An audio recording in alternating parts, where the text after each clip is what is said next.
Hello viewers, welcome in this video. In this video we will see the topic Rowlatt Act. This topic belong to chapter 2 Nationalism in India class 10. So this is our topic number 1.2. Let we start this. हम लोग इसको आज देखने वाले हैं कि actually इस topic में क्या बताया गया है. So ये टॉपिक डील करता है एक बहुत ही इम्पॉर्टेंट इंसिडेंट को जो कि 1919 में हुआ था. तो क्या हुआ था उस दिन? तो let we start this. Gandhi ji India वापस आ चुके थे 1915 में और उन्होंने अपने कुछ अर्ली एक्सपेरिमेंट्स जो है कर चुके थे. जैसे चंपारण में उन्होंने अपना अर्लीस्ट सत्याग्रह किया था. उसके बाद खेड़ा, अहमदाबाद, यहाँ पे ये अपना एक्सपेरिमेंट कर चुके थे ब्रिटिश गवर्नमेंट के अगेंस्ट. अब जो सक्सेस इनको मिला था इन तीनों अर्ली एक्सपेरिमेंट की वजह से ये काफ़ी इम्बोल्ड हो गए थे, काफ़ी मजबूत हो चुके थे अंदर से और इनका विश्वास काफ़ी बढ़ चुका था. इसलिए गांधी जी ने एक नेशन वाइड सत्याग्रह स्टार्ट करने के लिए सोचा. ये इन्होंने प्रपोजल रखा कि मैं ऐसा करना चाहता हूँ. किसके खिलाफ? रॉलेट एक्ट के अगेंस्ट. ये एक्ट पास हुआ था 1919 में. था क्या ये एक्ट? तो ये एक्ट बहुत जल्दी में पास किया गया था through the imperial legislative council. और जितने भी इंडियन मेंबर्स थे इस काउंसिल में के वो इसका बहुत ज़्यादा विरोध कर रहे थे. इसके बाद ब्रिटिश गवर्नमेंट इंडियंस की कोई बात सुनने के लिए तैयार नहीं थी और इसको पास करना ही नहीं चाहते थे, कर चुकी थी. और इसके पास करने की जो मेन रीज़न था वो ये था कि 1918 में वर्ल्ड वार के खत्म होने के बाद जो अनाउंसमेंट किया गया था ब्रिटिश गवर्नमेंट के थ्रू उसका डिमांड इंडिया में होने लगा. Actually during the world war 1914 से लेकर 1918 तक फर्स्ट वर्ल्ड वार के समय में ब्रिटिश गवर्नमेंट ने बहुत सारे प्रॉमिसेस किए थे इंडियन से कि इस बार आप लोग हमें सपोर्ट कीजिए. अगर ये वर्ल्ड वार हम लोग जीत जाते हैं then we will give you so many relaxation. आपको इसका बहुत बेनिफिट होगा. और सभी के सभी इंडियंस जो थे इस बात के लिए एग्री हो गए थे. सबने, इवन कि गांधी जी ने भी जो है ब्रिटिश गवर्नमेंट को सपोर्ट किया. लेकिन जैसे ये वर्ल्ड वार खत्म हुआ ब्रिटिश गवर्नमेंट किसी भी तरह का रिलैक्सेशन देने के लिए तैयार नहीं थे.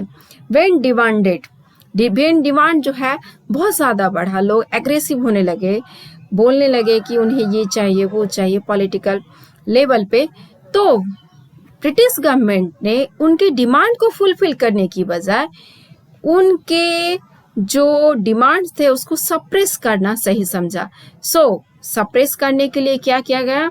गवर्नमेंट को बहुत ज़्यादा इनॉर्मस पावर चाहिए था और ये इनॉर्मस पावर उनको मिला रॉलेट एक्ट के थ्रू. ये एक ऐसा एक्ट था जिसमें गवर्नमेंट को ये बताया गया, उनके पास ये पावर आ गया कि वो किसी को भी विदाउट ट्रायल जो है 2 इयर्स के लिए जेल में डाल सकते हैं. कोई भी पॉलिटिकल एक्टिविटी जो ब्रिटिश गवर्नमेंट को ऐसा लगता है कि ये सस्पेक्टेड है तो उस आदमी को, उस पॉलिटिकल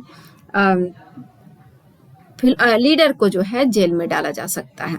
और उसको जेल में डालने से पहले उसको कोई बोलने का मौका नहीं दिया जाएगा.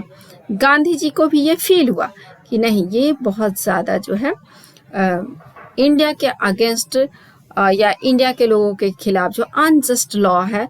गांधी जी ने एक नया मूवमेंट स्टार्ट करने के लिए सोचा, एक नया सत्याग्रह स्टार्ट करने के लिए सोचा जो कि 6 अप्रैल को शुरू होने वाला था.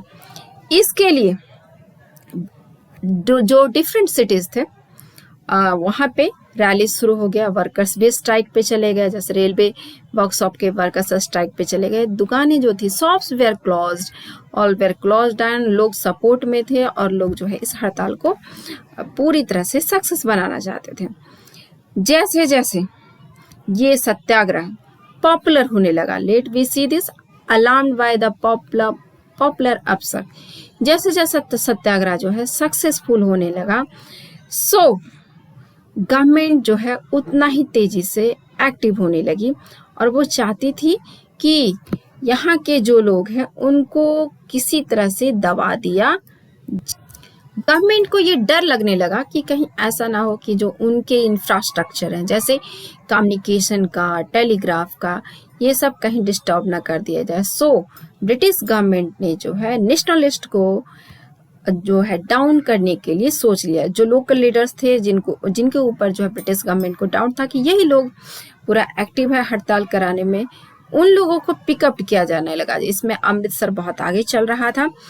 अमृतसर में बहुत सारे लोकल लीडर्स को पिकअप कर दिया गया, उनको पकड़ के जेल में डाल दिया गया। गांधी जी को वहां पर इंटर नहीं करने दिया। Mahatma Gandhi was barred from entering, Delhi में इंटर करने नहीं दिया गया। 10 अप्रैल जो अमृतसर की जो पुलिस थी उन्होंने जो है पीसफुल प्रोसेसन जो निकाले जा रहे थे उस पर फायरिंग शुरू कर दी, उस पर फायरिंग कर दिया, provoking wide spread attack on banks. उसके बाद क्या हुआ कि bank, post office, railway station सब पे जो है बहुत ज़्यादा अटैक होने लगे। अब सिचुएशन आउट ऑफ कंट्रोल हो गया था, अमृतसर का सिचुएशन आउट ऑफ कंट्रोल हो गया था। सो सिचुएशन को कंट्रोल करने के लिए मार्शल लॉ लगा दिया गया। जनरल डायर जो कि वहाँ का कमांड था, अमृतसर का जो कमांड था, उसने वहाँ पे लगा दिया मार्शल लॉ। अब ये मार्शल लॉ होता क्या है आपको इसके बारे में जानना जरूरी है। मार्शल लॉ वो सिचुएशन होता है जब किसी भी 4 से 5 पर्सन को जो है एक जगह पे खड़ा जमा होने से मना करता है। सो मार्शल लॉ अमृतसर में लगा दिया गया। 13 अप्रैल को आप सबको पता है इंडिया का जो सबसे इनफेमस जलियांवाला बाग इंसिडेंट है वो हुआ 13 अप्रैल 1919। क्या था और क्यों हुआ, दिस इज डिस्क्राइब्ड हियर, ये यहाँ बताया गया है। उस दिन एक भारी भीड़ जो है जलियांवाला बाग में जमा हो चुकी थी। कुछ लोग गवर्नमेंट के पॉलिसीज को प्रोटेस्ट कर रहे थे और बाकी जो दूसरे लोग थे वो लोग एनुअली बैसाखी का फेस्टिवल मनाने के लिए आए हुए थे। उन्हें तो पता भी नहीं था कि सब लोग वहां पर जमा क्यों हुए हैं। मैक्सिमम लोग सिटी से बाहर के आए हुए थे, जैसे विलेज के लोग जिनको अनअवेयर थे, उनको ये भी नहीं पता था कि अमृतसर में मार्शल लॉ लगा हुआ है। So all these people, innocent people, were gathered in Jallianwala Bagh. यहाँ पर ये लोग जमा हुए थे। जनरल डायर को कहीं से ये पता चल गया कि इस एरिया में बहुत सारे लोग जमा हो गए हैं। सो ही रिच देयर, वहां पर पहुंचा। Dyer entered the area, block the exit point. उस पूरे गार्डन में एक ही एग्जिट पॉइंट था, ब्लॉक द एग्जिट पॉइंट्स। जितने भी एग्जिट पॉइंट्स थे उसको बंद कर दिया गया और जो उसके सोल्जर्स थे या बोलिए जो पुलिस मैन थे उनको ऊपर जो बाउंड्री था उसके ऊपर चढ़ा दिया गया और वहां से ओपन फायरिंग कर दी गई, जिसमें hundreds of people were died. बहुत सारे इंडियंस मारे गए। और सबसे ज्यादा बुरा उस वक्त लगा, सबसे ज्यादा यहाँ के लोगों को उस वक्त खराब लगा जब ये बताया गया कि ये एक्टिविटी जो जलियांवाला बाग इंसिडेंट है या जो जनरल डायर ने किया उसके करने का ये मोटो था कि वो एक मोरल इफेक्ट प्रोड्यूस करना चाहता था इंडियंस को, कि कोई भी इंडियंस नेक्स्ट टाइम से ब्रिटिश गवर्नमेंट के खिलाफ कोई एक्टिविटी में शामिल ना हो। यहाँ के जो सत्याग्रही थे उनको टेरर फील करवाना चाहता था, यहाँ के लोगों को डराना चाहता था। So this motto when come from the side of British government, Indians just got upset और इसके बाद जो है यहाँ के लोग टोटली अगेंस्ट हो गए by the British. Here I want to show you some pictures related to Jallianwala Bagh incident. आप देख सकते हैं यहाँ पर बहुत सारे पिक्चर्स दिए हुए हैं।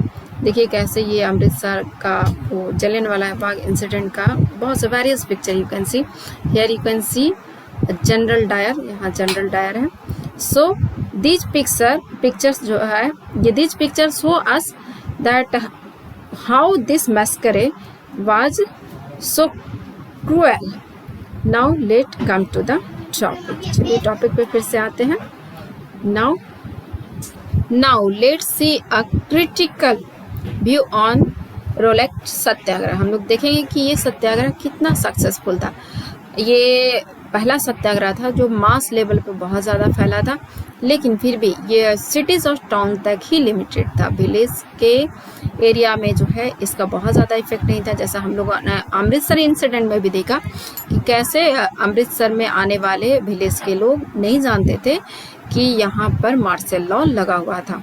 महात्मा गांधी चाहते थे कि अब और ज़्यादा ब्रॉड बेस्ड मूवमेंट शुरू किया जाए, तो उनको इनमें कुछ लैकिंग दिखाई दे रहा था। वो चाहते थे मास मूवमेंट हो, हर कोई इसमें शामिल हो, और इसके लिए बहुत ज़्यादा ज़रूरी ये था कि यहाँ के जो हिंदू और मुस्लिम जिनको कि बांट करके रखा गया उन दोनों को साथ लाया जाए।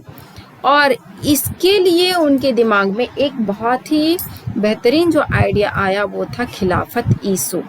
फर्स्ट वर्ल्ड वार के खत्म होने के बाद था ये खिलाफत इशू। क्या मैं ये बताना आपको चाहती हूँ। चलिए इसके पहले कि मैं आपको ये बताऊं, please comment, like and subscribe this channel. I really need your help. Now first world war जब खत्म हुआ था तो उसमें ओटोमन टर्की जो बहुत बड़ा एम्पायर माना जाता है मिडिल एज का, वो हार चुका था। और ओटोमन टर्की के हारने के बाद जो है ऐसे र्यूमर्स फैले कि उसके साथ एक बहुत ही हार्श पीस ट्रीटी किया गया। क्या उसके ऊपर इम्पोज कर दिया गया। ओटोमन एम्पायर जो कि पूरे वर्ल्ड का, इस्लामिक वर्ल्ड का स्पिरिचुअल हेड माना जाता था। You can see here, spiritual head of Islamic world था वो। सो सारे के सारे जो मुस्लिम थे उनको सिंपैथी थी वहाँ के एम्परर के साथ, टर्की के एम्परर के वो सिंपैथी रखते थे। वो चाहते थे कि उसको एज इट इज पहले जैसा इस्टेब्लिश कर दिया जाए, और उनको ओटोमन एम्परर को सपोर्ट करने के लिए सारे वर्ल्ड के मुस्लिम एक साथ जुटे हुए थे। वो खलीफा के पावर को फिर से लाना चाहते थे। खलीफा बोला जाता है emperor of the Ottoman Empire. Actually खलीफा is the head of spiritual world in Islam. So खलीफा के पावर को फिर से रिस्टोर करवाना चाहते थे, और इसके लिए एक खिलाफत कमेटी स्टैब्लिश किया गया था बॉम्बे में मार्च 1919 को। You must remember this date, ये इम्पॉर्टेंट है, आप कर लीजिए इसको। यंग जनरेशन जो मुस्लिम लीडर्स थे जिसमें मोहम्मद अली और Shaukat Ali, this were the important, ये आपको याद भी करना है। मोहम्मद अली और शौकत अली इन्होंने इस खिलाफत मूवमेंट को स्टार्ट किया था। अब इनके साथ महात्मा गांधी की बातचीत होने लगी। इस बातचीत में जो है में बहुत ज़्यादा अपॉर्चुनिटीज़ दिखाई दे रहा था। खिलाफत मूवमेंट जो मुस्लिम्स थे उनको भी मास स्केल पे सपोर्ट की ज़रूरत थी, और महात्मा गांधी को भी जो है सबके सपोर्ट की ज़रूरत थी। इसलिए अब क्या किया गया कि उन दोनों मूवमेंट्स को मिला दिया गया। मतलब महात्मा गांधी अब चाहते थे कि खिलाफत मूवमेंट को ले करके एक नया मूवमेंट स्टार्ट किया जाए, जिससे ब्रिटिश गवर्नमेंट को काफ़ी नुकसान हो सकता था। गांधी जी ने एक अपॉर्चुनिटी देखा कि कैसे मुस्लिम जो है एक अम्ब्रेला बना सकते हैं under the umbrella of unified national movement. मतलब एक नया मूवमेंट स्टार्ट होगा जिसमें हिंदू मुस्लिम साथ मिलकर के लड़ेंगे।